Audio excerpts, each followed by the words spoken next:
Hello, ഇന്ന് രാവിലെ എഴുന്നേറ്റ് വന്നപ്പോഴേക്കോ ഭയങ്കര മഴയാട്ടോ. ഞാൻ വാതിൽ തുറന്ന് നോക്കിയപ്പോൾ പുറത്തേക്ക് ഇറങ്ങാൻ മേലാത്ത അത്രയും തണുപ്പാണേ. ശരിക്കും പിള്ളേർക്ക് സ്കൂളിൽ പോകണോണ്ടാണ് നേരത്തെ എഴുന്നേറ്റ് കേട്ടോ. ഇല്ലെങ്കിൽ ഞാൻ കുറച്ച് നേരം ഇവിടെ കിടന്നാൽ അത്രയും തണുപ്പാണ് ഇവിടെ.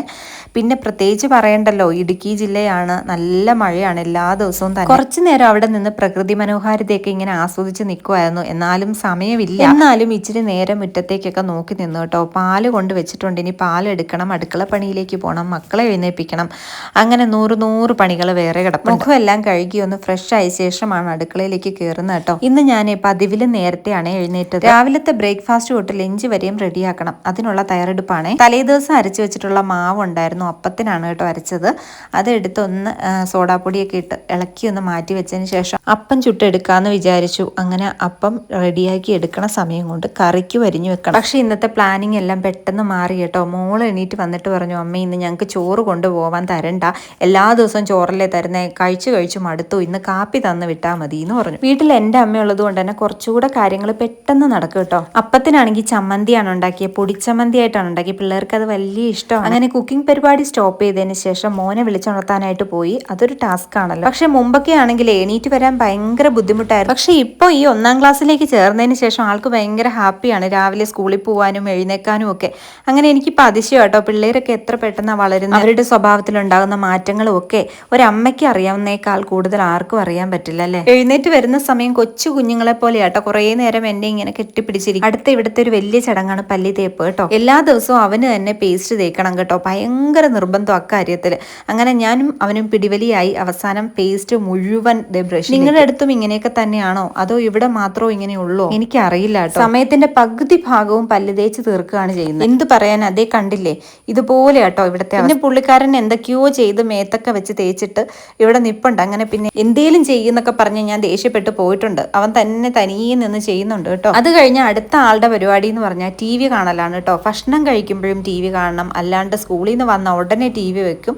അതിൽ കുറേ നേരം അവൻ്റെ സമയം അവൻ ഇങ്ങനെ സ്പെൻഡ് ചെയ്തുകൊണ്ടിരിക്കും. ഈ യാന്ത്രിക ലോകത്ത് ജീവിക്കുന്ന കുട്ടികളുടെ കാര്യമേ, പണ്ട് കാലത്തൊക്കെ നമ്മൾ പഠിക്കുന്ന സമയത്തൊക്കെ ഇതുപോലെ TV കണ്ടുകൊണ്ട് ഭക്ഷണം കഴിക്കാൻ പോലും സമ്മതിക്കില്ലായിരുന്നു കേട്ടോ. അവന് ക്ലാസ്സിലിരിക്കണേക്കാളും കൂടുതൽ PT പോകാനാണ് ഇഷ്ടം കേട്ടോ. എന്നും വന്ന് വിശേഷങ്ങൾ പറയാറുണ്ട്. രണ്ടുപേരുടെ ലഞ്ച് ബോക്സ് റെഡിയാക്കുവാണേ. കൊണ്ടുപോകുന്ന ഭക്ഷണം പകുതിയും കഴിക്കില്ല കേട്ടോ. തിരിച്ചു വരുമ്പോൾ ഞാൻ ചോദിക്കുമെന്ന് പേടിച്ചിട്ട് മൂത്ത ആള് പാത്രമൊക്കെ കഴുകിയിട്ടാണ് വരുന്നത്. അങ്ങനെ അതെല്ലാം റെഡിയാക്കി വെച്ചു. മോക്കുള്ള ഭക്ഷണം കൊടുത്തു, അവള് കഴിക്കുവാണ്. അന്നേരത്തേക്ക് മോന്റെ ഭക്ഷണവും കൂടി എടുത്തുകൊണ്ട് വന്ന് ഇങ്ങനെ TVയുടെ മുമ്പിലിരുന്നാണ് കേട്ടോ കൊടുക്കുന്നത്. എന്തൊരു കഷ്ടാന്ന്. TVയിൽ നോക്കിയിരുന്ന് മാത്രമേ ഭക്ഷണം കഴിക്കുള്ളൂ കേട്ടോ, അറിയാണ്ട് കഴിച്ചു പോകുന്നതാണ്. എനിക്കും വേറെ ഓപ്ഷൻ ഇല്ല കേട്ടോ. അങ്ങനെ തന്നെ ഞാൻ രാവിലെ കൊടുക്കുന്നത്. അങ്ങനെ ഞങ്ങളൊരു കുളിയൊക്കെ പാസ്സാക്കിയിട്ടുണ്ടേ. ഇന്ന് ട്യൂസ്ഡേ ആണ് കേട്ടോ. ട്യൂസ്ഡേ യൂണിഫോം ആണ് ഇട്ട് കൊടുക്കേണ്ടത്. ഇൻഷർട്ട് ചെയ്തിട്ട് അതിൽ ടൈയും ബെൽറ്റും എല്ലാം നമ്മൾ ഇൻക്ലൂഡ് ചെയ്ത് തിരിച്ചു വരുമ്പോൾ ഈ ഒരു അവസ്ഥയിലൊന്നും ആയിരിക്കില്ല വരുന്നത്, അത് വേറെ കാര്യം. പിന്നെ മഴയുള്ള ദിവസങ്ങളിൽ സോക്സും ഷൂ ഒന്നും ഇട്ടുകൊണ്ട് പോകണ്ടെന്നാണ് അവിടുന്ന് ടീച്ചർ പറഞ്ഞിട്ടുള്ളത്. അതുകൊണ്ട് അതൊന്നും വേണ്ട. അങ്ങനെ ഒരുക്കി കുട്ടപ്പനാക്കി നിർത്തി കഴിഞ്ഞപ്പോഴാണ് അമ്മയോടുള്ള സ്നേഹം കൂടുന്നത്. ഇടയ്ക്കിടയ്ക്ക് ഒരു ഉമ്മയൊക്കെ കൊടുത്തിട്ട് സ്കൂളിൽ വിട്ടില്ലെങ്കിൽ ശരിയാവത്തില്ല. അങ്ങനെ സ്കൂളിൽ പോകാനുള്ള ടാറ്റായൊക്കെ പറഞ്ഞ് ഇറങ്ങുവാണ്. എല്ലാവർക്കും ഒരു ഉമ്മയൊക്കെ തരുന്നുണ്ട്. 8:30ക്കാണ് ബസ് വരുന്നത്. അപ്പൊ ബസ് വരുന്ന സമയത്തേക്ക് ഞങ്ങൾ പുറത്തിറങ്ങി നിൽക്കും, അവരെ ബുദ്ധിമുട്ടിക്കണ്ടല്ലോ. അങ്ങനെ ബസ് വന്നിട്ടുണ്ട് കേട്ടോ. ഇന്ന് മഴയായതുകൊണ്ട് ഇച്ചിരി ലേറ്റ് ആയിട്ടാണ് വന്നതെന്ന് തോന്നുന്നു കേട്ടോ. എല്ലാ ദിവസവും വരുന്ന കുറച്ചുകൂടെ നേരത്തെയാണ്. അങ്ങനെ മക്കളെയൊക്കെ യാത്ര അയച്ച് ഒരു വലിയ കടമ്പ കടന്ന സന്തോഷത്തിൽ ഞാൻ തിരിച്ച് വീട്ടിലേക്ക് വരികയാണേ. വീടിനകമൊക്കെ പൂരപ്പറമ്പിനേക്കാൾ കഷ്ടമായിട്ടായിരിക്കും കേട്ടോ കിടക്കുന്നത്. ഇനി ഞാനത് വൃത്തിയാക്കുന്ന ഒരു വലിയ പരിപാടിയിലേക്ക് കടക്കുകയാണ്. എല്ലാ വീട്ടിലെ അവസ്ഥയും ഇത് തന്നെയാണെന്നാണ് എനിക്ക് തോന്നുന്നത്. കാരണം സ്കൂളിൽ പോണ ടൈമിൽ നമ്മുടെ അടുക്കളയൊന്നും നോക്കേണ്ട ആവശ്യമില്ല, അങ്ങനെ വൃത്തികേടായിട്ടായിരിക്കും. കാപ്പിയൊക്കെ കുടിച്ചിട്ട് വൃത്തിയാക്കാമെന്ന് വിചാരിച്ചു, മടുത്തു പോയിരുന്നു കേട്ടോ. രാവിലെ എഴുന്നേൽക്കുന്നതല്ലേ, ഇപ്പം നന്നായി വിശന്നു. അങ്ങനെ അപ്പവും ചമ്മന്തിയൊക്കെ കഴിച്ച് ഞാനും അമ്മയും വർത്താനം പറഞ്ഞിരിക്കുമായിരുന്നു. അത് കഴിഞ്ഞ് മെയിൻ പരിപാടിയിലേക്ക് കടന്നു കേട്ടോ. കിച്ചൺ ഫ്ലോർ എല്ലാം ഒന്ന് തുടച്ച് വൃത്തിയാക്കണമെന്ന് കരുതി. അപ്പോൾ എല്ലാ ദിവസവും രാവിലെ ഇത് ചെയ്യുന്നതാണ്. അതെല്ലാം ക്ലീൻ ആക്കി കഴിഞ്ഞപ്പോഴാണ് കണ്ടത് സോഡാ മേക്കറൊക്കെ ഇങ്ങനെ യൂസ് ചെയ്യാതിരുന്ന് കുറച്ച് നാളായപ്പോഴത്തേക്കും അകത്തൊക്കെ പൊടി കയറി കേട്ടോ. അതെല്ലാം തുടച്ച് വൃത്തിയാക്കി മാറ്റി വെച്ചു. അങ്ങനെ കിച്ചൺ പരിപാടി കഴിഞ്ഞു കേട്ടോ. എല്ലാം വൃത്തിയാക്കി വെച്ചു. അമ്മ ചോറും കറിയും എല്ലാം ഉണ്ടാക്കി വെച്ചു കേട്ടോ. അതിൻ്റെ വീഡിയോ ഒന്നും എടുക്കാൻ പറ്റിയില്ല, അമ്മയുള്ളതുകൊണ്ട്.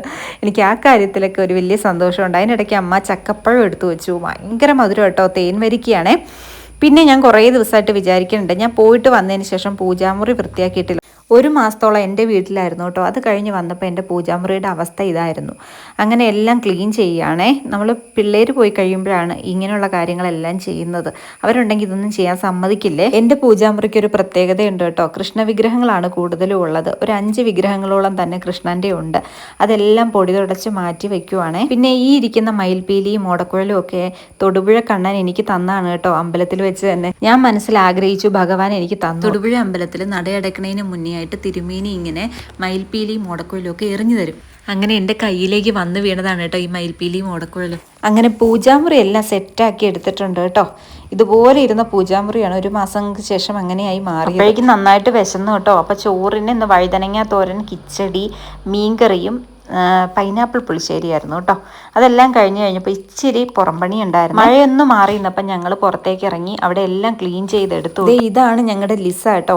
അവളിങ്ങനെ പുറത്തുകൂടെ നടക്കുന്നുണ്ടേ. അപ്പോഴേക്ക് സമയം ഒരുപാട് അതിക്രമിച്ചു കേട്ടോ. മക്കൾ വരാനുള്ള സമയം എങ്ങനെ പെട്ടെന്ന് ചായയൊക്കെ കുടിച്ചിട്ട് പോയി ഒരു കുളിയൊക്കെ പാസ്സാക്കി. കുളിച്ച് കഴിഞ്ഞ് വരുമ്പോൾ ഒരു ചെറിയ ഫേസ് മസാജ് ചെയ്യും കേട്ടോ. അതൊക്കെ കഴിഞ്ഞിട്ട് പുറത്തേക്ക് ഇറങ്ങിയിരിക്കുകയാണ്. അവർ വരാനുള്ള ടൈമായി. വൈകുന്നേരം വന്നു കഴിഞ്ഞാൽ ട്യൂഷനുണ്ട് കേട്ടോ. അതിന് കൊണ്ടുവിടാനായിട്ട് പോകണം. അങ്ങനെ സ്കൂൾ ബസ് വന്നു. എല്ലാ ദിവസവും ഞാൻ അവിടെ പോയി നിന്നിട്ടാണ് വിളിക്കാറ്.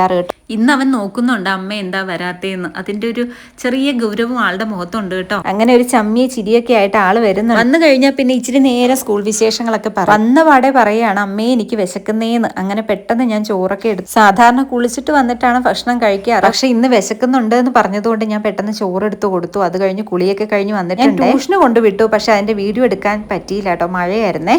അത് കഴിഞ്ഞ് സന്ധ്യാസമയം വിളക്ക് വെക്കുന്ന നേരമായി. വിളക്ക് വെക്കാൻ വേണ്ടി പൂജാമുറി കയറിയപ്പം ഭയങ്കര സന്തോഷം തോന്നി. കുറച്ചു നേരം നാമജപം. മനസ്സിനൊക്കെ ഭയങ്കര ഒരു ആശ്വാസമാണ്.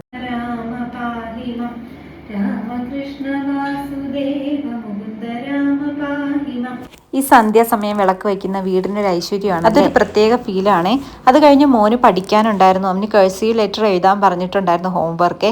അതിലൊന്ന് ചെയ്യുകയാണ് ആള്. ഞങ്ങൾ അത്താഴം കഴിക്കാനുള്ള സമയമായിട്ടോ. മോനും കൊടുത്തു, ഞാനും കഴിച്ചതിന് ശേഷം അടുക്കളയിൽ കുറച്ച് പണികളും കൂടി ബാക്കിയുണ്ടായിരുന്നു കേട്ടോ. അതുകൂടെ തീർക്കാൻ വേണ്ടിയിട്ട് ഞാൻ പോയിട്ടുണ്ടായിരുന്നു. ചോറൊന്ന് തിളപ്പിച്ച് വെക്കണം, കറികളൊക്കെ ഒന്ന് ചൂടാക്കി വെക്കണം, പിറ്റേ ദിവസത്തേക്ക് വേണമെങ്കിൽ എടുക്കാമല്ലോ. ഇതാണ് ഇന്നത്തെ ദിവസത്തെ വിശേഷങ്ങൾ. വീഡിയോ ഇഷ്ടപ്പെട്ടിട്ടുണ്ടെങ്കിൽ സബ്സ്ക്രൈബ് ചെയ്യുക, ലൈക്ക് ചെയ്യുക, ഷെയർ ചെയ്യുക. Okay, tata, by.